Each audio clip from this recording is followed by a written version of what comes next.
Olá, queridos, a graça e a paz do Senhor Jesus. Eu sou o pastor Márcio e este é mais um vídeo dos estudos bíblicos da Igreja Assembleia de Jesus Cristo, no bairro de Santo Aleixo, Jaboatão dos Guararapes, onde quem está na direção é o pastor José Barbosa e a nossa irmã missionária Maria Barbosa.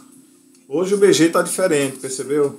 É o assunto que hoje vai estar voltado exatamente para relacionamentos de casais, e hoje nós queremos dar graças a Deus por essa oportunidade. Então, até o final do vídeo aqui você vai estar ouvindo esse louvor de fundo, e eu gostaria de convidar você neste momento a ler a palavra do Senhor, tá? Gostaria de convidar você a ler o que está escrito em Amós, no capítulo 3, versículo 3. A parte A, ela vai dizer o seguinte: porventura andarão dois juntos se não estiverem de acordo? Isso mesmo. Esse é o desafio de um relacionamento conjugal. Entrar em concordância sobre o relacionamento. Então, desde já você e quem estiver ao seu lado, né, se você estiver com o seu cônjuge, namorado, noivo, pode convidar para poder você ouvir o que nós temos a falar aqui. Nós vamos falar um pouquinho de namoro, um pouco sobre a questão da importância do noivado, os processos e coisas que podem acontecer, o comportamento que a mulher e o homem devem ter durante o casamento. Vamos falar um pouquinho sobre relacionamentos conjugais que são de fé diferente, como é que deve ser o procedimento. Vamos falar também, eu vou dividir em 2 vídeos, né? Esse primeiro vídeo aqui a gente vai falar sobre namoro, noivado e casamento, e no próximo vídeo a gente vai falar sobre a questão muito polêmica sobre o divórcio, né? Sobre a separação, como evitar tudo isso aí. Vai ficar para outro vídeo da semana que vem, ok? Mas neste vídeo aqui, né, nós vamos discutir a questão dos relacionamentos, ou do relacionamento conjugal. Então, os desafios que nós, que somos casados, enfrentamos são muitos. O grande problema é que hoje há uma pouca disponibilidade de lideranças. Quando eu digo de liderança, não são todas, são algumas, com disposição para aconselhar a juventude, para conversar com aqueles que estão noivos, orientar da maneira correta, né? Falar da importância do que é o casamento. Nós vamos discutir ou conversar durante esse vídeo a respeito desse assunto que é tão importante, mas em alguns casos é polêmico, tá bom? Vamos caminhar na Bíblia para isso. Portanto, eu queria chamar a atenção porque casamento é uma instituição divina, é algo muito sério. Então, o que é que nós estamos vendo hoje em dia? Quem está indo ao casamento pouco está se importando das principais motivações de ir ao casamento. A moça e o rapaz, né? E, inclusive, casamento hoje está sendo algo muito banal, está sendo algo muito até difícil de ser visto em algumas famílias. Algumas pessoas estão apelando ou aconselhando. Eu vi até história de mães ou pais que, ao invés de aconselhar para que haja um relacionamento, estão promovendo a união dos dois sem um compromisso de casamento, exatamente dando amparo a esse relacionamento que é tão sério. É um contrato que é feito, tá bom? Então, o que é que está acontecendo hoje? Nós estamos vendo os jovens, eles estão indo a um casamento sem a menor importância, ou sem dar importância do que é o casamento. Às vezes, conheço até histórias de moças, ou até de rapazes, que estão indo a casamento motivados simplesmente por conta do que está acontecendo na família. Às vezes é uma discussão, às vezes é querer a independência, tá? Para estar num relacionamento. Às vezes a motivação para o casamento tem sido uma fuga dos problemas que está acontecendo na casa. A gente conhece história de mães e pais que vivem em discussão, que vivem problemas sérios, né? Alguns jovens passam a ser até os principais mantenedores da família, e aí quando eles chegam a um determinado momento da vida, querem entrar no relacionamento e querem casar. Não é nem entrar no relacionamento, querem casar e vão em busca disso, né? A gente precisa ter muito cuidado. Eu vou, desde já, como a gente está falando aqui, a maioria das pessoas que estão na comunidade evangélica protestante, eu quero chamar a atenção para uma coisa. Em primeiro lugar, eu não acredito, Márcio Ramos, em casamentos feitos através de profecias. Eu não acredito nisso. Eu acredito que o casal, o namoro, ele acontece com uma simpatia, com uma disposição no olhar, com um sentimento que cresce através do diálogo, da aproximação, a empatia. São elementos que vão cooperar para que haja um namoro, e que quem entra no namoro, principalmente quem está na igreja, aqueles que são batizados, aqueles que estão em comunhão, aqueles que têm o compromisso importante de ser membro da igreja, precisa entender que quando um cristão jovem, moço ou rapaz, decide casar, ele está tomando uma decisão muito séria na sua vida. E quem namora, é preciso caminhar para o relacionamento também duradouro, para o noivado e para o casamento. Então, pastor, quer dizer que não pode acontecer um problema no percurso e o namoro acabar? Sim, porque é um período de conhecimento. Então, você pode até ter se deslumbrado pela forma física da pessoa, pela beleza, e mais na frente você vai ver que a personalidade da pessoa ela acaba desfigurando toda essa beleza que antes foi vista. Então, precisa ter cuidado com isso. Então, a motivação está sendo um dos problemas. Tem história de moças ou rapazes que querem ir ao casamento para desfrutar logo do sexo. E aí é um problema, porque casamento não só é o sexo, existe uma série de outras coisas. Então vamos lá. Namoro, tudo começa com isso. Para chegar a um casamento, um relacionamento de cristãos que decidem namorar, eles devem ter alguns princípios, né? Porque tudo começa com o namoro. Não existe, querida, príncipe encantado.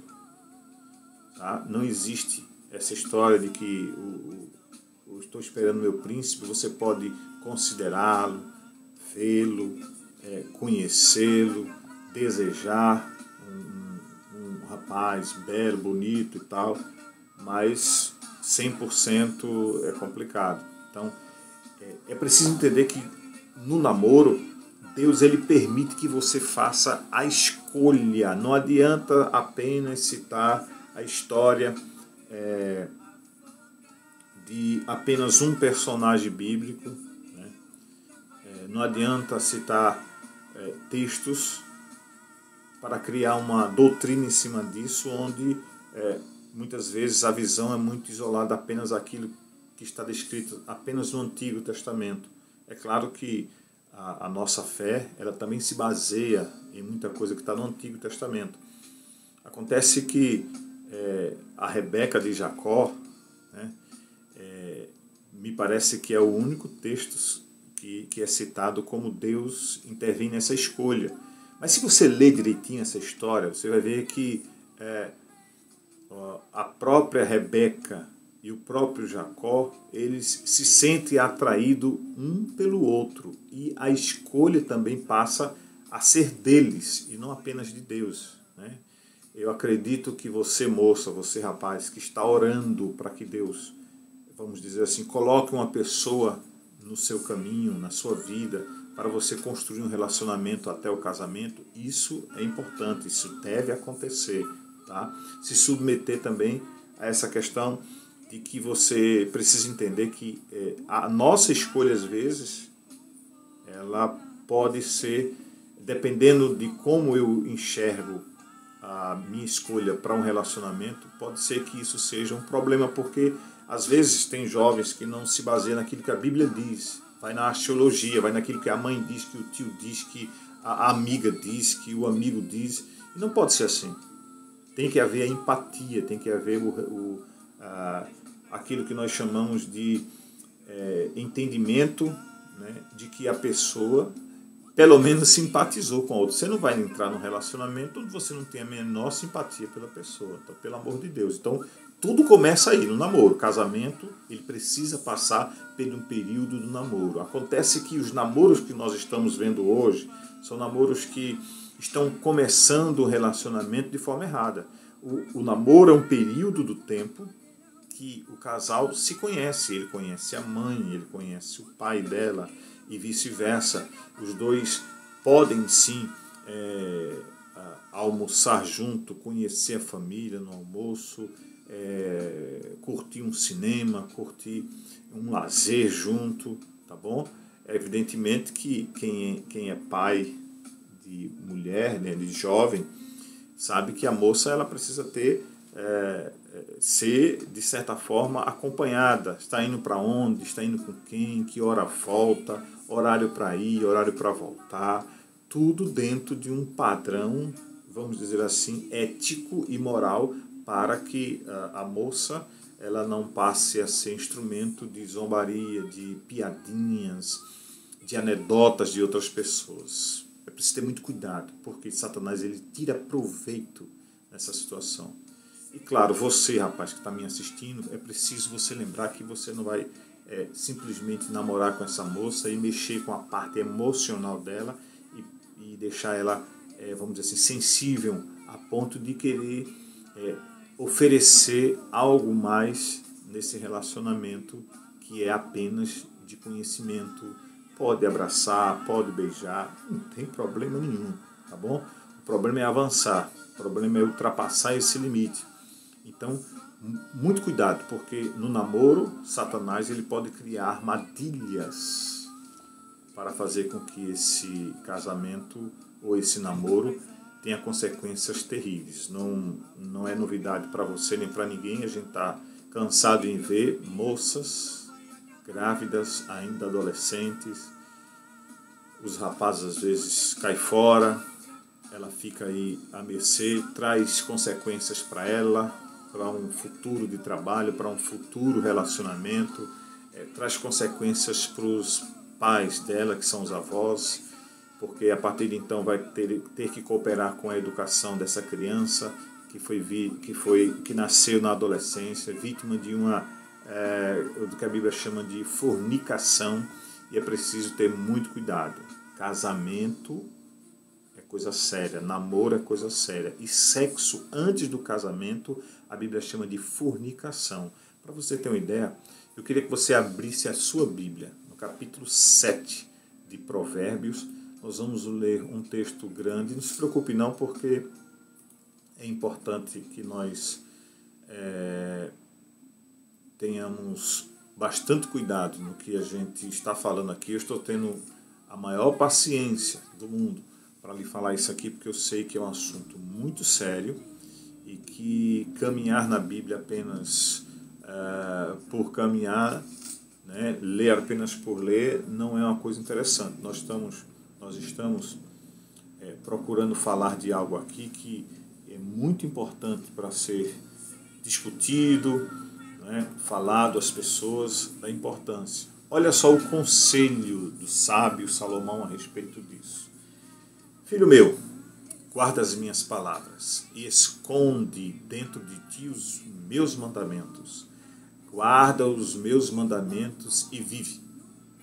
E a minha lei, como a menina dos teus olhos, ata-os aos teus dedos, escreva na tábua do teu coração. Dize a sabedoria, tu és minha irmã, e a prudência chama a tua parenta. Chama de tua parenta, para que elas te guardem. Olha aqui o detalhe, viu?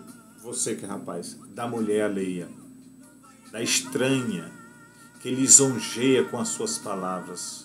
Porque da janela da minha casa, olhando eu por minhas frestas, pelas brechas, né, vi os simples. Descobri entre os moços um moço falto de juízo, que passava pela rua junto à sua esquina e seguia o caminho da sua casa. No crepúsculo da tarde do dia, na tenebrosa noite da escuridão, deixa eu passar aqui, eis que uma mulher lhe saiu ao encontro, com enfeites de prostituta e astúcia no coração. Estava alvoroçada e irritada, não parava em sua casa os seus pés. Foi para fora depois pelas ruas e ia espreitando por todos os cantos. E chegou-se para ele e o beijou. Com face impudente lhe disse: sacrifícios pacíficos tenham comigo. Hoje paguei os meus votos. Por isto saí ao teu encontro, a buscar diligentemente a tua face e te achei. Já descobri a minha cama.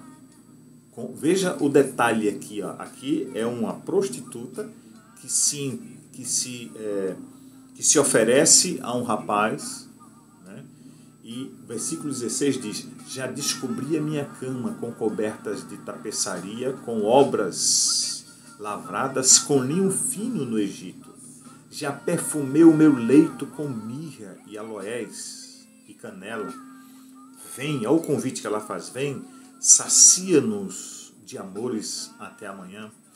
Alegro-me-nos com amores, porque o marido, no caso dela, não está em casa, foi fazer uma longa viagem. Levou à sua mão um saquetel de dinheiro, voltará para casa só no dia marcado. Assim, o seduziu com palavras muitas suaves e persuadiu com lisonjas os teus lábios. E ele logo a segue. Veja, ele foi tentado, daí então ele prosseguiu. E ele logo a segue como o boi que vai para o matadouro. Morte espiritual, com certeza. E como vai o insensato para o castigo das prisões. Pecado aprisiona as pessoas. Até que a flecha lhe atravessasse o fígado, ou como a ave que se apressa para o laço. E não sabe que está armado contra a tua vida. Agora, pois, filho, dai-me ouvidos e estai atento às palavras da minha boca. Não se desvie para os caminhos dela o teu coração, e não te deixes perder nas suas veredas, porque há muitos feridos derrubou, e são muitíssimos os que por causa dela foram mortos. A sua casa é caminho de inferno que desce para as câmaras da morte. Viu? Viu quanto isso aí, nesse relato aqui, é um jovem, mas pode ser também uma jovem que esteja sendo seduzida por outro rapaz, até pelo homem casado, é preciso ter cuidado. Então, o que a gente quer colocar aqui a princípio? Que o relacionamento de namoro tem que ser algo onde Deus esteja presente, onde esteja sendo acompanhado, né, pelo familiar, pela liderança da igreja, através do diálogo, da conversa. Então, as dúvidas, jovem, rapaz, que vocês tiverem durante o relacionamento, elas devem ser tiradas primeiro com aquilo que a Bíblia diz e, se possível, aconselhamento de casais que tenham vida, que possam dar testemunho de um bom relacionamento entre um casal. Então é preciso ter muito cuidado com quem você vai tomar conselho, tá bom? E uma coisa muito séria: pastor, eu posso namorar com pessoas não evangélicas? A nossa igreja, ela aconselha a você não ter um namoro com pessoas não evangélicas. Eu vou explicar por quê. Primeiro que a Bíblia chama isso de jugo desigual, né? Eu vou explicar. Em 2 Coríntios capítulo 6, versículo 14, está escrito assim: não vos prendeis a um jugo desigual com os infiéis. Porque que sociedade tem a justiça com a injustiça? E que comunhão tem a luz com as trevas? Moça, rapaz, tenha muito cuidado. Pode ser muito bonito, pode ser muito atraente, pode mexer com seus sentimentos, pode mexer com uma série de coisas na sua vida, mas não se converteu, não tem nenhum compromisso com Deus. E quem não tem compromisso com Deus, não tem compromisso com certas coisas que você entende que é ideal para a sua vida de fé. Vamos ver uma coisa. Como é que você pode administrar um relacionamento em que existe um jugo desigual? Como é que pode acontecer isso? Vamos dar um exemplo. Tem um que vai para a direita, vamos chamar de inferno, e outro vai para o céu. Todos dois em direção contrária. Então, nós estamos falando de pessoas que são descrentes, que vivem uma vida desregrada, que vivem uma vida sem compromisso com Deus. O pecado é algo natural para essa pessoa. Já para você que é convertido, o pecado é algo que você anda na contramão. Então, um vai para o céu, o outro vai para o inferno. E é muito fácil Satanás tentar a sua vida. A palavra de Deus orienta que o casamento deve ser casamento no Senhor. Casamento entre homem, mulher, nesse relacionamento entre os jovens, que seja importante que tenha a mesma fé. Veja que eu não estou dizendo na mesma igreja. Eu conheço história de instituições chamadas de igreja, onde se cobra da liderança, dos pais, que o casamento só possa acontecer entre pessoas da mesma igreja. Isso, na minha opinião, é um disparato, é uma coisa vergonhosa. Tem que ter a mesma fé. Ponto. Essa questão de denominação, isso cai por terra. Porque a espinha dorsal do cristianismo ela é baseada naquilo que a palavra de Deus diz. Que tenha a mesma fé. Ponto. Ok? É complicado, porque se você perceber, enquanto um tem hábitos bíblicos, o outro vai ter hábitos completamente diferentes. Eu quero chamar a atenção, já que estamos falando de casamento, né, e estou falando também para jovens aqui, que quando Deus uniu Adão e Eva num relacionamento, né, Deus criou macho e fêmea. Estou falando isso porque hoje já existem modelos de casamentos que a gente sabe que a Bíblia ela não tem margens para amparar esse tipo de casamento. Pode as instituições aceitar, pode o modelo da sociedade estar mudando quanto a isso, mas a Bíblia ela é um instrumento de fé e prática para aqueles que servem a Deus e entendem isso. Então, como é o casamento do cristão em relação a esse relacionamento? Qual é o modelo? O casamento cristão ele precisa ser heterossexual. O que é um casamento heterossexual? Entre homem e mulher. Gênesis capítulo 1, versículo 27, deixa claro isso. Macho e fêmea. Deus não criou dois Adãos, duas Evas. Tá? Isso até já está provado biologicamente que existem cromossomas masculinos e femininos. Todo homem ele tem cromossomas masculinos e toda mulher tem cromossomas femininos. E não há nenhuma prova biológica de que um ser humano nasceu com a mistura desses dois. Negativo. Eu até brinco com algumas pessoas que já chegaram até para mim brincando assim, eu estou com dúvida, né? Se eu sou ou não homem. Eu disse, olha, vai lá no banheiro, dá uma olhadinha no espelho, tira a roupa e você vai ver o que você é. É ali que está a definição. Tá? Aqui é que precisa ser trabalhado também, mas isso é um assunto para outro momento. Tá? O que nós estamos discutindo aqui é que o relacionamento precisa ser heterossexual, homem e mulher.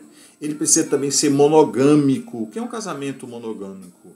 É o casamento onde há apenas um parceiro.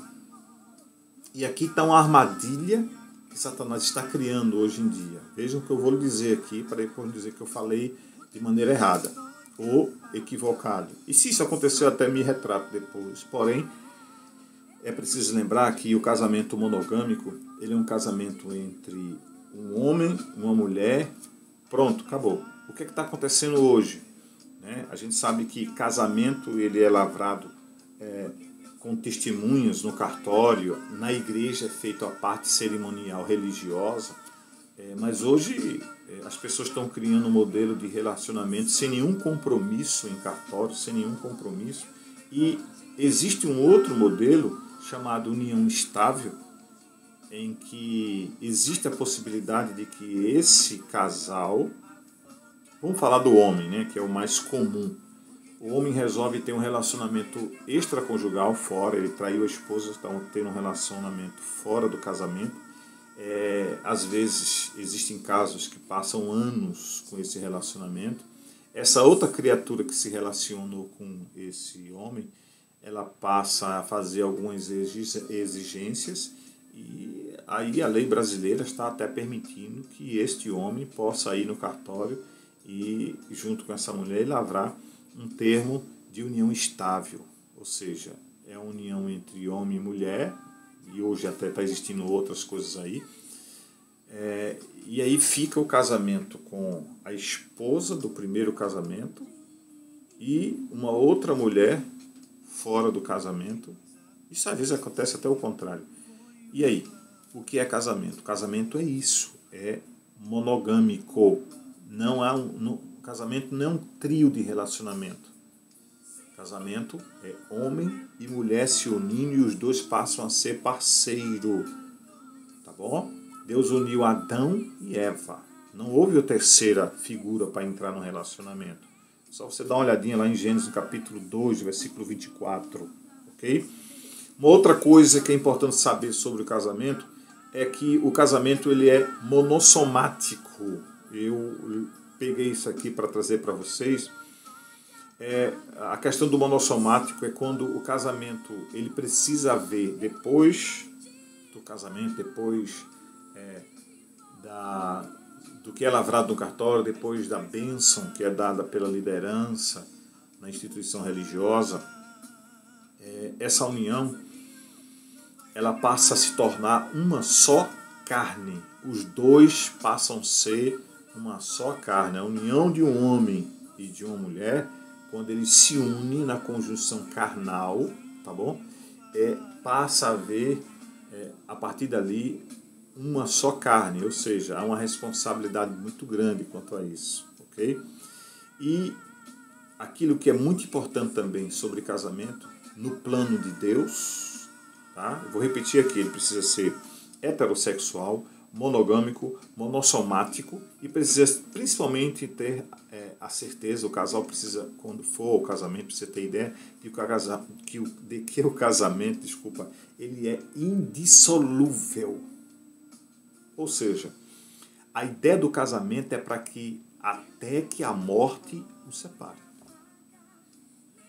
Ponto.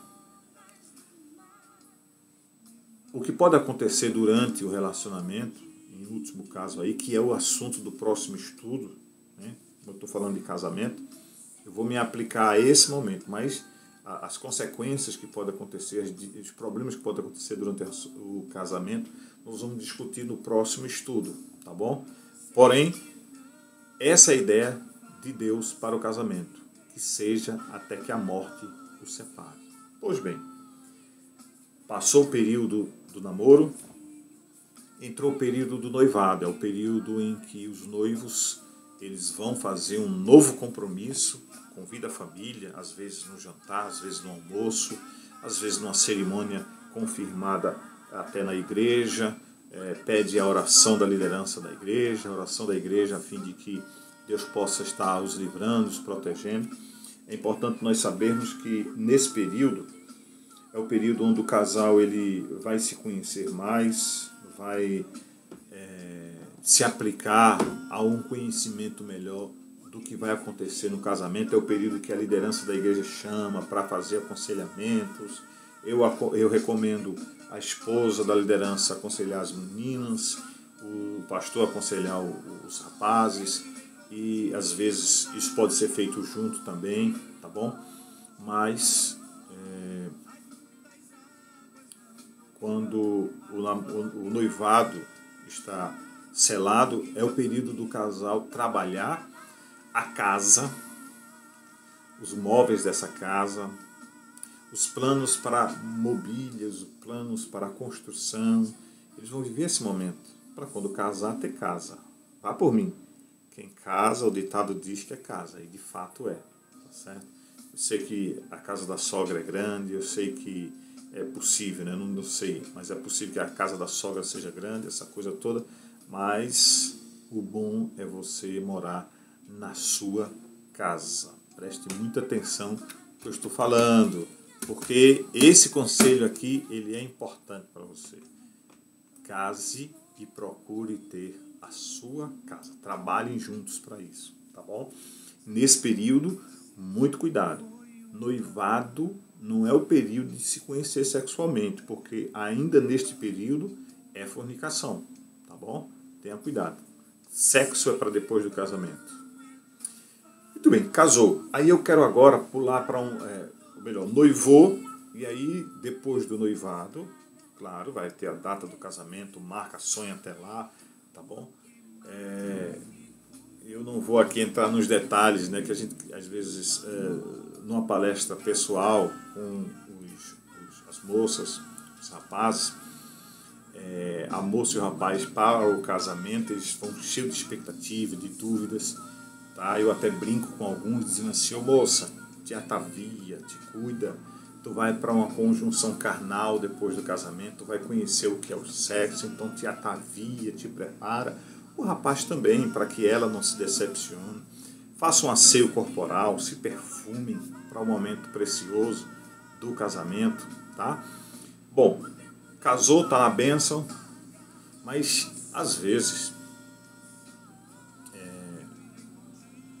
você se converteu e está tendo um relacionamento com uma pessoa que não é evangélico, seja você homem, seja você mulher. Então, a Bíblia tem respaldo para orientar quanto a isso? Tem sim. Eu queria ler com você o que está escrito em 1 Coríntios, capítulo 7. Vamos lá comigo? 1 Coríntios, no capítulo 7. Versículo 14. Nós vamos ler, versículo 12. Leu 12 e 13. Preste atenção a isso, que é muito importante, tá bom? Você que tem marido não evangélico, você precisa conhecer o que a palavra de Deus diz para esse relacionamento. Pastor, como é que eu ganho meu marido para Jesus? Então vamos lá, pelos conselhos. O que a Bíblia diz? Vou repetir, 1 Coríntios capítulo 7, versículo 12 e 13, diz assim: mas aos outros digo eu, não Senhor, se algum irmão tem mulher descrente e ela não consegue, e ela não consente habitar com ele, não a deixe. Preste atenção. Não a deixe. Vamos lá. Você teve uma experiência com Deus, se converteu, sua esposa não é evangélica, não se converteu ao Senhor, então o apóstolo Paulo está dizendo que não há nenhum motivo para você a deixá-la, tá bom? Vou repetir o texto. Mas aos outros digo eu, não Senhor, se algum irmão tem mulher descrente e ela consente em habitar com ele, não a deixe. Aí vem o versículo 13. E se alguma mulher tem marido descrente e ele consente em habitar com ela, não o deixe. Olha que coisa importante, tá? Eu estou falando isso porque eu conheço algumas histórias de mulheres que se convertem, principalmente mulheres, né? Se convertem, aí querem é simplesmente que o marido se converta a todo custo. É preciso ter cuidado. Porque, olha, a partir do versículo 14 diz assim: porque o marido descrente, ele é santificado pela mulher. E a mulher descrente é santificada pelo marido, que é crente, claro. De outra sorte, os vossos filhos seriam imundos, mas agora são santos. Agora tem um detalhe. Mas se o descrente se apartar, aparte-se. Porque neste caso o irmão ou a irmã não está sujeito à servidão, mas Deus chamou-os para a paz. Então, o princípio aqui não é separação, o princípio aqui é viver em paz. Agora, se a pessoa não quer, foi decisão da pessoa, é preciso ser avaliado. Então, o casal deve orar para que o cônjuge que não é evangélico, que não se converteu, orar e trabalhar dando seu testemunho para que essa pessoa conheça a palavra de Deus.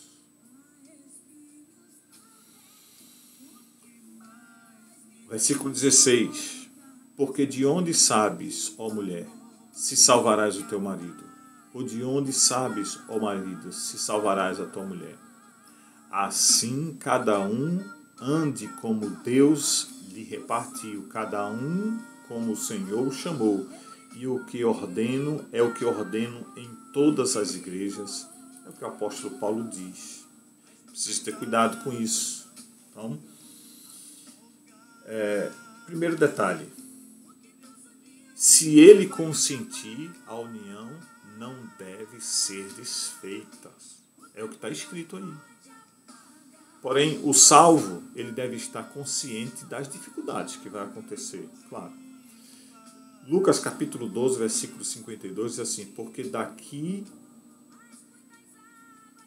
em diante estarão 5 divididos numa só casa, 3 contra 2 e 2 contra 3. É a ideia de quando a pessoa começa a ter experiência com Deus e outros na casa não têm, vai haver alguns conflitos. Mas tudo isso vai ser vencido com a consciência e a certeza de um bom testemunho, tá bom? Uma coisa importante é que se ela, no caso, quiser se separar, deixe que eu faça. Foi o conselho que foi dado pelo apóstolo Paulo, que nós lemos, entendeu? Mas se o descrente se separar, aparte-se, porque neste caso o irmão ou a irmã não está sujeito à servidão, mas Deus chamou para a paz, tá bom? Agora, se o marido incrédulo exigir que sua esposa faça a escolha entre ele e a sua fé, em Deus, a Bíblia é muito clara, que se aparte. Porém, se permitir, existe, é claro, a possibilidade do não salvo ele se converter a Cristo. Então, a primeira menção que é ensinada na igreja, aquilo que é importante é que, uma vez o casal estando unido, um dos dois sendo descrente, aquele que é crente, aquele que se converteu, deve orar para que o outro também possa se converter. Tá? Não existe aqui uma imposição para isso. Porém, os dois podem até viver de maneira bem, mas isso depois que ele ou ela se converteu, estão dentro do relacionamento que já estava assim. Então a Bíblia é clara quanto a isso, tá bom? Agora, o casamento do Senhor, o casamento que acontece com o Senhor para toda a vida, né, é claro que tem a sua base em Gênesis do capítulo 2, versículo 24. Então o texto diz assim: por isso deixará o homem seu pai, sua mãe, e se une à sua mulher, tornando-se os dois uma só carne. Então, essa palavra uniciar ao homem, à mulher, ela deixa claro que essa união é uma união onde os dois se completarão, tá bom? Tornando-se os dois uma só carne. Essa união que acontece aí, numa tradução mais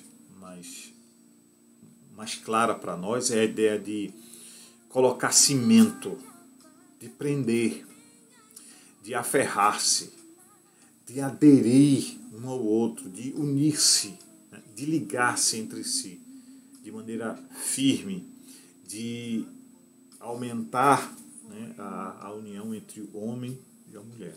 Veja o que diz Mateus capítulo 19, versículo 6. Portanto, o que Deus ajuntou, olha aquele princípio que eu falei antes, não separe o homem. Não existe ensino bíblico estimulando a um relacionamento entre o homem e a mulher para o divórcio, tá? A gente vai ver isso no outro estudo de maneira mais coerente, tá? Bom, pastor, e a questão da viúva? Romanos 7, de 1 a 3. O texto diz: não sabeis vós, irmãos, pois que falo aos que sabem a lei, que a lei tem domínio sobre o homem por todo o tempo que vive? Preste atenção a isso. Porque a mulher que está sujeita ao marido, enquanto ele viver, está ligada pela lei, pelo compromisso que foi relatado no cartório. Mas morreu o marido, ela está livre da lei do marido. De sorte que, vivendo o marido, será chamada, se durante a vida do marido, né? Eu estou aqui apenas parafraseando, se ela tiver um outro relacionamento, ou vice-versa, ligada àquilo que está relacionado na lei, então ela estaria em pecado, tá bom? Vou continuar o texto da leitura aqui. De sorte que, vivendo o marido, será chamada adúltera se for ter relacionamento com outro marido. Mas, se ele morrer, ela vai se ver livre desse compromisso. Só assim não será adúltera, se for de outro marido, se casar novamente. Então há uma permissividade para um novo relacionamento após a morte do cônjuge, tá bom?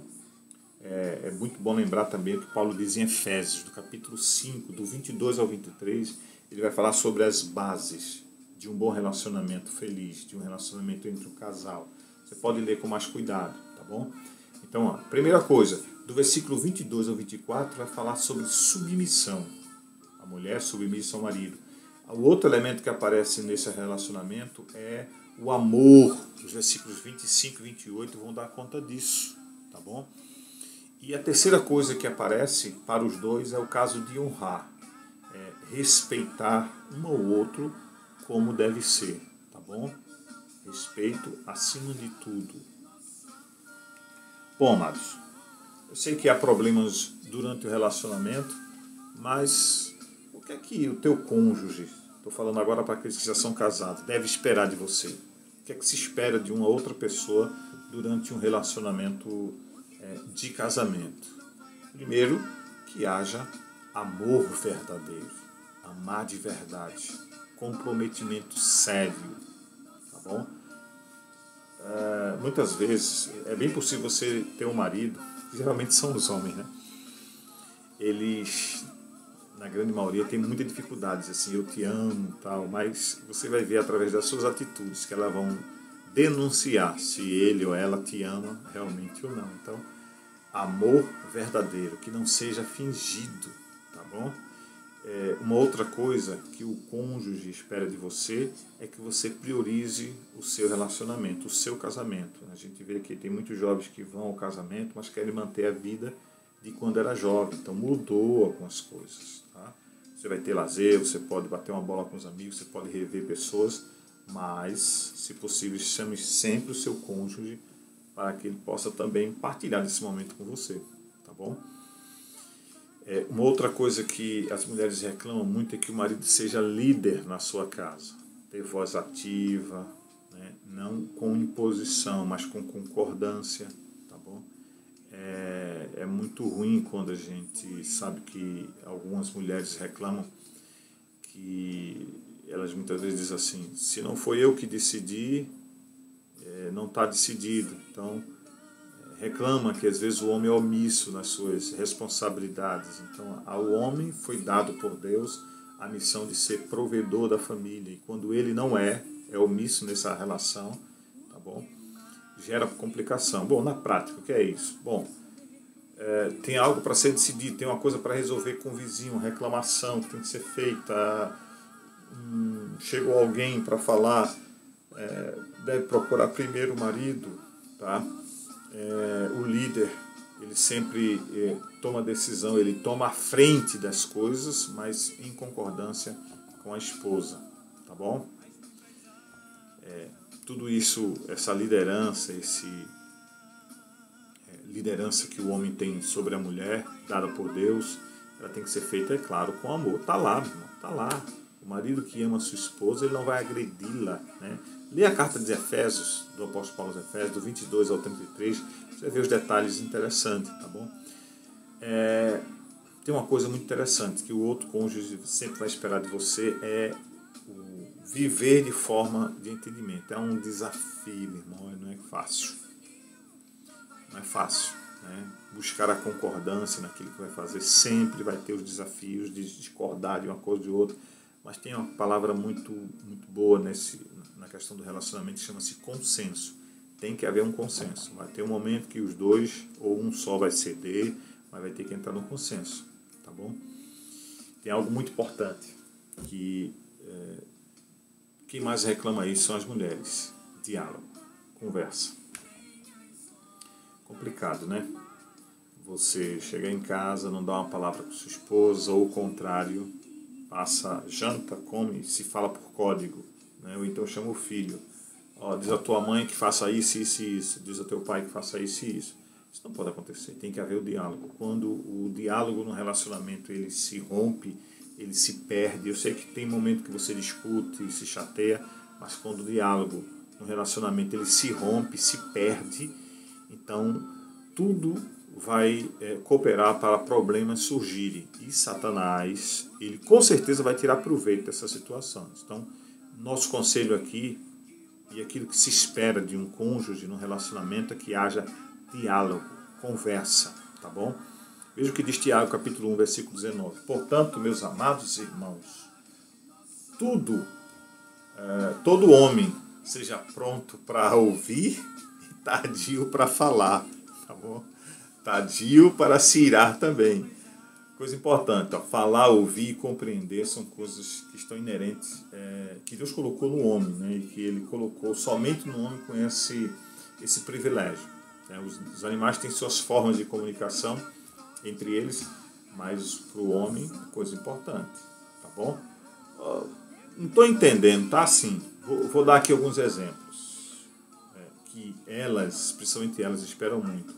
Elogios, não só ela, mas eles também. Então, às vezes a gente conhece a história de, por exemplo, que o irmão passou o dia furando parede, botando quadro, colocando piso, pintando casa. Quando termina, a mulher diz assim, ficou uma porcaria. Aí não dá, meu irmão. Aí vai ficar difícil o diálogo desse jeito. Entendeu? Mesmo que não tenha ficado 100%, mas você faça pelo menos um elogio, benção. E você, meu amado, quando vê a tua bênção fazendo um almoço, tá? Às vezes não ficou tão, mas você sabe que houve um esforço ali, ficou ótimo, minha filha. Faça um elogio, tá bom? Dentro desse relacionamento de diálogo, precisa haver esses elogios, essa compreensão, o respeito, tá bom? Lembre-se que Deus considera a mulher como um vaso mais fraco, tá bom? Como mulher é a pessoa mais sensível nessa área. Respeito, apoie as decisões, apoie os projetos que o seu cônjuge está tendo, dentro da igreja, fora da igreja, no trabalho, em casa. Eu estou planejando fazer isso. Vá lá, dá um apoio, veja lá. Esteja presente nos momentos difíceis. Alguém da família adoeceu, dela, alguém da família dele está doente, está com problema, você esteja presente. Olha, não dá para ir, mas eu estou orando. Dialogue para que isso possa ficar claro que você está participando daquele momento difícil, em momento de morte ou coisas parecidas, tá bom? Os diálogos precisam ser continuados também para lembrar de momentos importantes da vida de vocês. Olhe, eu estou aqui falando isso, mas eu tenho uma séria dificuldade, mas de lembrar algumas datas. Então, às vezes passa despercebido. Então, eu estou falando aqui também para mim. Lembrem-se do dia em que você casou, dos lugares onde vocês andaram, de momentos importantes na vida de vocês. Guardem datas. Mulher é muito bom para isso, homem é mais lapso para isso, tá bom? Então, o diálogo vai estar envolvido nisso. Às vezes, você sai de casa, saiu muito cedo, não houve o tempo de cumprimentar, de dar um beijo na mulher, de fazer alguma coisa desse tipo, né? Então, do trabalho, dá uma ligada para ela. Como é que tá aí, minha filha? Como é que estão as coisas? Como é que estão as crianças? Conversa, faz um elogio, te prepara, ou prepara o caminho para quando você chegar em casa, as coisas estarem mais tranquilas. Se houve um problema depois, peça desculpa, peça perdão, é muito importante. E também trabalhe em oração. São alguns conselhos que a gente dá aqui, que os amados e as amadas precisam lembrar que são importantes para o relacionamento, tá bom? Bom, terminou, pastor? Não, tem mais coisa aqui. Tem mais coisa aqui. Eu ia deixar para o segundo bloco, mas eu vou continuar. Essa parte aqui é a parte que eu vou deixar muita gente aí vermelho. Então se prepare, porque casamento não só é essa parte. Tá, e a vida sexual do casal? Vou falar agora, tá bom? Para isso, eu quero deixar claro para vocês que é bom desmistificar um monte de coisas que foram criados pelos avós, pelos antigos, sobre relacionamento íntimo de um casal. Eu estou me expondo aqui no que eu vou falar, né? Claro que eu não vou falar da minha vida pessoal, mas vou dar conselhos aqui. Então, para isso, eu queria que vocês abrissem a sua Bíblia no capítulo 7 de Cantares de Salomão, que nós já lemos hoje, tá bom? Que vai falar exatamente dos conselhos para os homens, sobre os problemas que podem surgir, não só para o jovem, mas, eu li, não foi Cantares, eu li Provérbios, foi para os jovens, mas eu quero ler Cantares de Salomão, no capítulo 7, vou deixar aí algumas pessoas aí vermelhos. Eu não vou ter vergonha de falar, não, vou ter que falar. Viu? Então vamos lá. Quem escreveu o livro de Cantares? Salomão. Salomão é um cara muito esperto. Então vamos ler do versículo 1 até o versículo 9. Essa parte aqui é para os homens. Tá? Lembra daquilo que eu falei do diálogo de conversar com o cônjuge? Essas coisas também é importante. E Salomão é um cara muito esperto, muito vivido. Afinal de contas, rei de Israel. Vou ter que falar, vamos lá. Veja como ele fala para a sua amada. Olha como é que o cara é somebody love. Quão formosos são os teus pés nos sapatos, ó filha do príncipe. Os contornos de tuas coxas são como joias trabalhadas por mãos de artista. O teu umbigo como uma taça redonda e que não faltam bebida. O teu ventre como um montão de trigo cercado de lírios. Vou parar um pouquinho nesse versículo 2. O teu umbigo como uma taça redonda. Que comparação, hein? O que é que Salomão colocava na taça? Água mineral, talvez. Bom, o cara era bom de relacionamento.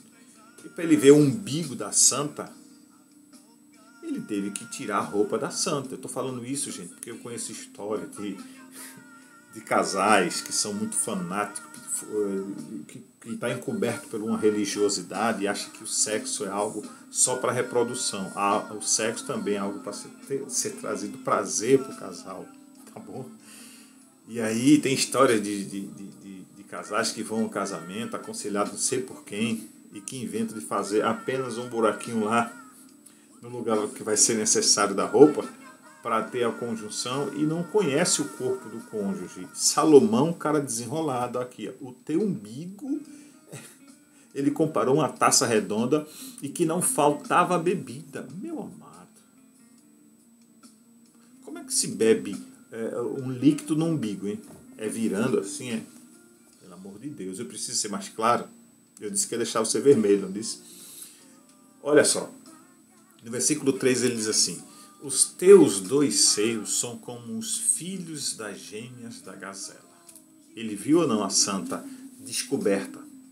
O teu pescoço como a torre de marfim, os teus olhos como as piscinas de Herbon, junto à porta de Bet-Rabim, o teu nariz como a torre do Líbano que olha para o Damasco.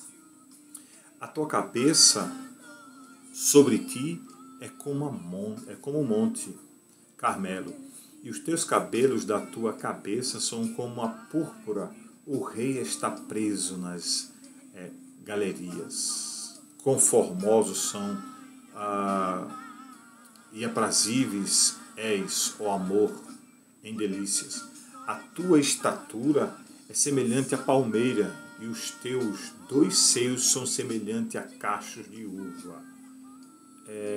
Peraí, os teus 2 seios são como cacho de uva. O que a pessoa faz com um cacho de uva quando levanta assim? Deixa eu ver se eu entendi. Salomão comparou os 2 seios da santa como cacho de uva. O que é que ele fazia, hein? Bom, vamos voltar aqui. Você entendeu? Você é bom entendedor. Tá rindo aí, né? Eu sei. Mas vamos lá, vamos continuar. Dizia eu: subirei a palmeira, pegarei os teus ramos, e então os teus seios serão como os cachos da vide, e o cheiro da tua respiração como das maçãs, e a tua boca como bom vinho para o meu amado, que se bebe suavemente e faz com que falem os lábios dos que dormem. Ele beijava a boca da santa, tá bom? Precisa ter cuidado com isso aí, irmão. É preciso ter nesse relacionamento de maneira saudável. Eu li até o versículo 9, aqui, essa questão do homem para a mulher. Agora, vamos ler a partir do versículo 10, a relação mulher-homem. Versículo 10, amada. Se segura aí na cadeira. Precisa tirar as crianças da frente, não. Eu estou usando sabedoria para falar aqui. Versículo 10. Eu sou do meu amado, e ele me tem por afeição. Agora é ela falando. Vem, ó amado meu, saiamos ao campo, passemos as noites nas aldeias, levantemo-nos pela manhã para ir às vinhas, vejamos se florescem as vides que já aparecem nas tenras uvas, se já brotam as romanzinhas, e ali te darei os meus amores. As mandrágonas exalam teu perfume, e nossas portas a todo um gênero de excelentes frutos novos e velhos, ó amado meu, os guardei para ti. Então veja, nessa relação de Salomão com essa mulher que ele amava, né? Era uma relação. Ele deixa claro aqui como era esse relacionamento. O escritor Salomão deixa claro que esses elogios eram importantes. Ó, meu amado, qual é a mulher que não quer ouvir o que Salomão falou para sua amada, Sulamita? Qual é o homem que não gostaria de ouvir o que a mulher disse para o seu amado? Preste atenção, gente. Eita Deus. Vou falar uma frase aqui e não estranhe o que eu vou dizer. O marido, ele tem a responsabilidade de satisfazer os desejos sexuais da sua esposa. Exatamente. Vamos ler 1 Coríntios capítulo 7, versículo de 1 a 5, está escrito assim. Ora, quantas coisas que me escrevestes, bom seria que o homem não casasse.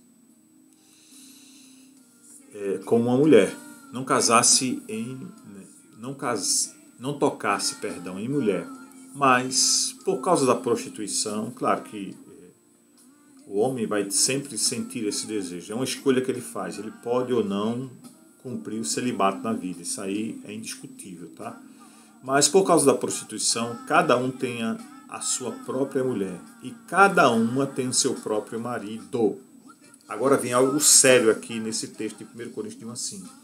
O marido pague à mulher a devida benevolência e da mesma sorte a mulher ao marido. Veja, o marido deve pagar ou entregar ou dar à mulher. A questão da benevolência aqui, benevolência é o ato de bondade. Então, um precisa ser bondoso com o outro também no relacionamento. A mulher não tem poder sobre o seu próprio corpo. Ou Santa Rona, ou Santinha. Você não pode chegar para seu marido e dizer assim, ó, tá proibido assim de uma hora para outra, não. Negativo. Paulo está dizendo que tanto você quanto ele deve pagar a devida benevolência, tá certo? E você não pode ter o domínio sobre o seu próprio corpo. Mas tem no marido, o texto diz. E também, da mesma maneira, o marido não tem poder sobre o seu corpo. Também, meu amado, você está querendo ser um quase arcanjo aí e se abstém de relacionamento sexual com sua esposa e você está fazendo isso sem sequer conversar com ela. Eu vou terminar de ler o texto.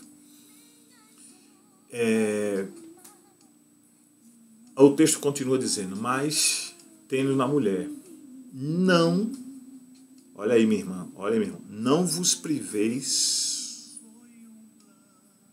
um ao outro, senão por consentimento mútuo, por algum tempo, para vos aplicares ao jejum e oração. E depois disto, ajuntai-vos, para que Satanás não vos tente pela incontinência. O que é isso? Homem e mulher, nenhum pode decidir sozinho o bloqueio de relacionamento sexual sem que haja um consentimento de um outro, um combinar. Bom, a gente vai se abster durante esse período para a oração, para o jejum, para uma parte devocional a Deus, é uma coisa. E simplesmente se vingar, irmã, dizer que não vai para o relacionamento sexual porque o marido não comprou uma geladeira nova, um fogão novo, ou puramente por pirraça, você não pode fazer isso, você não deve fazer isso. Tem que ter muito cuidado, tá bom? E aqui eu vou dar uma deixa. Minha amada, quando for para o relacionamento sexual, também se atavie, se perfume, coloque algo que o homem possa também se sentir mais atraído. Você tem reclamado que a evidência e muita coisa tem sido como antes, mas também você não coopera cheirando a cebola. Não escova os dentes. Hálito terrível. Bota uma calcinha furada de lado. Uma roupa, o cabelo não penteia. Minha irmã, não se atavia para o relacionamento. Pelo amor de Deus, não tem cristão no mundo que tenha. Entendeu? Não tem. Tem que se ataviar. Tá bom? E você também, culpado. Tem que ter cuidado nessa hora também. Evitar aquelas cuecas com furo. Tá bom? Evitar também o relacionamento sem escovar os dentes. Tem uma série de coisas, mas eu não vou entrar em detalhe porque aí fica chato. Tá bom? Mas tenham cuidado com isso aí. E saibam que a abstenção, se abster do relacionamento, tem que ser com mútuo consentimento do outro. É um acordo que precisa ser feito. Para que Satanás, segundo Paulo, não vos tente pela incontinência. O diabo quer tirar proveito se você se estender muito para isso. Não é porque eu sou santa, e aí, santa também não precisa disso, não. É conversa, irmão. Vamos embora. Trabalhe para isso aí. Tá certo? E uma coisa interessante aqui que vocês podem até dizer, mas isso não é importante. É importante sim no relacionamento. Por quê? Vou dizer uma coisa aqui importante. que o sexo ele atende a pelo menos 3 áreas do ser humano: a fisiológica, a psicológica e a espiritual. Vou começar pela fisiológica. A fisiológica é a questão do corpo, os hormônios. Biologicamente, o seu corpo está preparado para isso, necessita disso. Depois do casamento, viu, jovens? Depois do casamento. Então ele atende essa necessidade. Tá bom? Por quê? Porque vai dar uma equilibrada. Fisiologicamente, sabe? Também tem muita gente que observe que uma mulher, um homem bem amado, ele, na maioria das vezes, está zen. Lexotan é uma medicação para acalmar. Atende às áreas psicológicas da pessoa. A pessoa está bem, canta no outro dia, trabalha bem, faz tudo bem, acorda, parece que viu o passarinho verde. Eu sei que tem na natureza, mas é mais raro. Então você percebe que a pessoa está diferente. E também atende à questão espiritual. Pastor? Sim. 1 de Pedro, capítulo 3, versículo 7, está escrito assim. Preste atenção. Igualmente vós, maridos, coabitai com as mulheres com entendimento. Detalhe. Dando honra à mulher como vaso mais fraco. Lembra que eu falei antes? Como sendo vós os seus coherdeiros na graça da vida, para que não sejam interrompidas as vossas orações. Dando honra à mulher como vaso mais fraco. Onde é que o senhor quer chegar, pastor? De que esse relacionamento sexual, ele atende essas 3 necessidades. Porque são 3 coisas fundamentais sobre o sexo, desse texto, até de 1 Coríntios também. Porque lá no versículo 3, o marido deve pagar à mulher a devida benevolência, igualmente a mulher, que dê prazer, como foi dito antes, um ao outro, que satisfaça um ao outro. Ok? Essa benevolência aí é bondade, mas que isso possa gerar prazer. Satisfaça a sua esposa, satisfaça o seu marido. Pergunta a ele lá como é, meu filho gosta assim, meu filho não gosta assim. Conversa, dialoga. O sexo não só é um monólogo, não. Você tem que expressar seu sentimento. Coloque para fora, fale, converse com ele. Não gostei assim, gostei. Fale, para que possa ser atendido essas 3 áreas da sua vida, porque senão você vai ficar frustrado e ele também ficará frustrado. Tá bom? Uma outra coisa sobre o texto de 1 Coríntios 7 é de que ambos eles não têm poder sobre o seu corpo, como já foi dito, então o diálogo nesse momento é muito importante, que precisa completar-se sem nenhum constrangimento. Fale a ele. Diga a ele que não gostou, diga a ele que não se satisfez, diga a ele que poderia ser melhor desse jeito. Ajuda o homem, que ele está às vezes muito ansioso. Principalmente você, jovem, que entra no relacionamento conjugal após o casamento, vai com essa ansiedade. Então, vai lá, vai conversando. Você vai ver que a cada dia vai aperfeiçoando, vai melhorando. E vocês vão estar se satisfazendo aí, tá certo? Para se completarem nesse ato. Uma outra coisa desse primeiro texto, 1 Coríntios 7, é de que você não deve o texto diz, não vos desfraudeis, né? Elas não podem, a relação sexual, como já foi dito, estarem afastadas por muito tempo, tá bom? Então, eu até ouvi falar no testemunho, que eu vou falar para vocês aqui, deixa eu tomar água, me preparar para isso. Verdade que eu vou dizer aqui, viu? Eu estou falando o que eu ouvi dizer, de que o homem casado com sua esposa, recém-casados, e ele procurou a liderança feminina da igreja, reclamando de que ela reclamando, dizendo que o recém-casado esposo, ele só se satisfazia e nunca satisfazia a sua esposa. E a mulher era frustrada, porque ela ouvia muito de que a mulher podia também ter o seu ápice na relação sexual. Os irmãos sabem qual é a palavrinha, não vou dizer aqui. E aí, conversando com a liderança feminina da sua igreja, no caso a esposa do pastor disse, não, fique tranquila que com certeza isso vai ser resolvido através do diálogo. Chamou o pastor da igreja chamou esse jovem e deu uma bronca nele, né? Claro, a bronca no sentido de aconselhá-lo. Disse, meu querido, como é que você entra num relacionamento conjugal, entra no sexo e você não satisfaz a sua esposa? Satisfaça ela, porque é bíblico isso, e você está sendo egoísta no seu relacionamento sexual. O pastor teve que ser mais claro. Melhore as suas preliminares, atisse mais a ela, porque o homem é mais fácil de chegar ao ápice do relacionamento conjugal, sexual, perdão. Mas a mulher tem mais dificuldade, às vezes demora mais um pouco. Então, ele precisa se conter um pouco. Ele precisava trabalhar as preliminares, que eu não vou falar aqui, mas só ler o que eu falei aqui no texto de Cantares de Salomão. Por ali, o caminho é por ali, tá bom? Então, ela não se satisfazia. E era uma pessoa fervorosa, jovem, tal, até que depois desse conselho, o rapaz foi lá, num outro relacionamento que ele teve com ela, depois do aconselhamento, né, eles voltaram. Depois a jovem estava na igreja cantando, alegre, feliz, e conta-se também que ela, dando testemunho, a esposa do pastor deixou claro que ela conseguiu o seu tão sonhado ápice. Inclusive, eu estou voltando aqui àquilo que atende às necessidades espirituais, tá?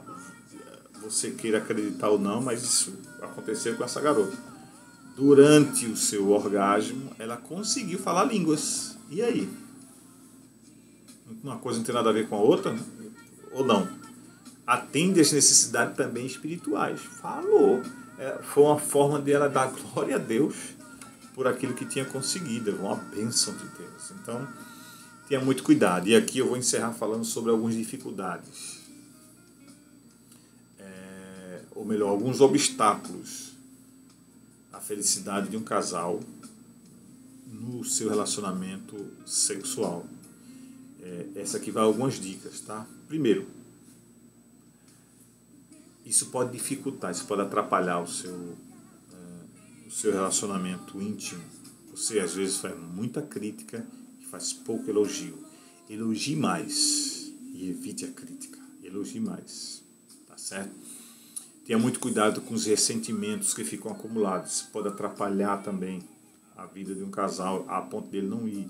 Falta de comunicação, desconfiança mútua um do outro, que trata do ciúme. Às vezes tem homens que não se satisfazem com a esposa, aí é preciso um outro momento de aconselhamento. Às vezes pode ser que precise até uma terapia com o psicólogo. Cada caso é um caso, tá bom? Cuidado com o egoísmo, né? Referente àquilo que eu acabei de falar do rapaz e da moça. Evite a desconfiança mútua.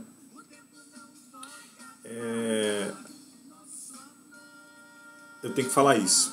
Façam asseios, tá? Evitem deixar de fazer o asseio do corpo, pelos pubianos, dentes, unhas, hálito, roupas íntimas. Invista nisso, cara. Invista nisso, meu irmão. Você vai ver se não vai melhorar muita coisa aí, tá bom? Aumente a sua autoestima, seja seguro, tá certo? De que você pode. Melhore a sua aparência, corte o cabelo, faça barba. Durante o relacionamento, não seja apenas espectador, mas seja coadjuvante, participe, tá bom? Durante este ato. Dê valor a isso. Escolha o momento certo, a hora certa, o dia certo. Às vezes, tudo que eu acabei de falar não faz sentido, mas é bom se planejar, é bom manter um ritmo, tá bom? Às vezes, porque cada caso é um caso. Depende da semana, depende do dia, depende do seu estado emocional, isso tudo vai influenciar. Procure não ser mecânico. Fale, emocione-se. Permita-se desfrutar de algo que Deus criou, gente. Foi Deus que criou. Pelo amor de Deus. Para de fanatismo, tira as besteiras da cabeça, tá certo? Seja sensual para ela, seja sensual para ele. Trabalhe o toque, tá? O seu corpo é dela, o corpo dela é seu. Toque. Um conselho, desliga a TV. Se você tem TV no seu quarto, desliga a TV. Desliga o computador. Desliga dos problemas que ficaram lá no trabalho, coisas do tipo, tá certo? E lembre-se de que, eu vou encerrar concluindo um texto que está em Cantares, ainda em Cantares, agora no capítulo 8. Deixa eu passar aqui. Romanos 8, capítulo de número 8, versículo 7. É um texto muito bom. O texto diz assim: que as muitas águas não podem apagar este amor, nem os rios afogá-los, ainda que alguém desse todos os bens de sua casa pelo amor, certamente o desprezariam. Então fica a frase primeira: as muitas águas não podem apagar este amor, nem os rios afogá-los. Amém? E aí você fica curtindo aí, ó, esse sonzinho aí, que foi um sonzinho que eu cantei com minha esposa quando era mais jovem. De vez em quando eu... Amém, meus amados? É claro que esse estudo de hoje ele não vai responder a todas as suas dúvidas sobre o assunto, mas eu faço questão de dizer para vocês que eu quero orar com vocês a partir desse momento, tá bom? Não, antes de tudo eu vou deixar um vídeo para vocês aí. Vocês vão assistir um vídeo muito legal aí, que eu vou colocar agora para vocês. Presta atenção aí nesse vídeo. Deixa eu ver aqui para vocês agora. Presta atenção.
Vamos orar?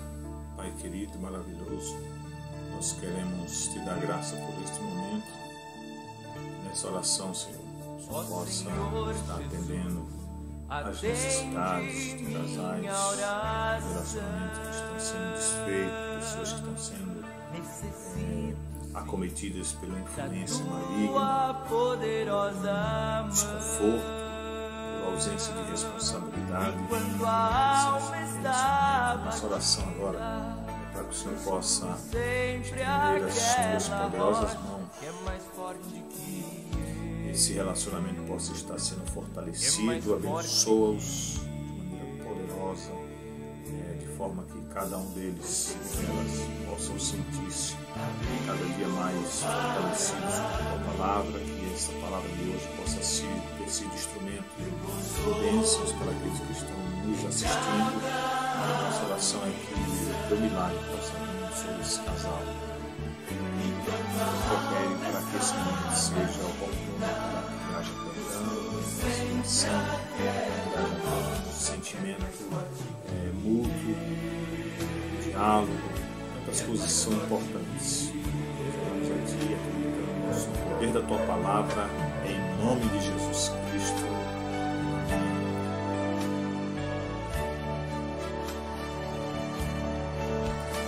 E na paz de Jesus, até a próxima semana, se Deus quiser.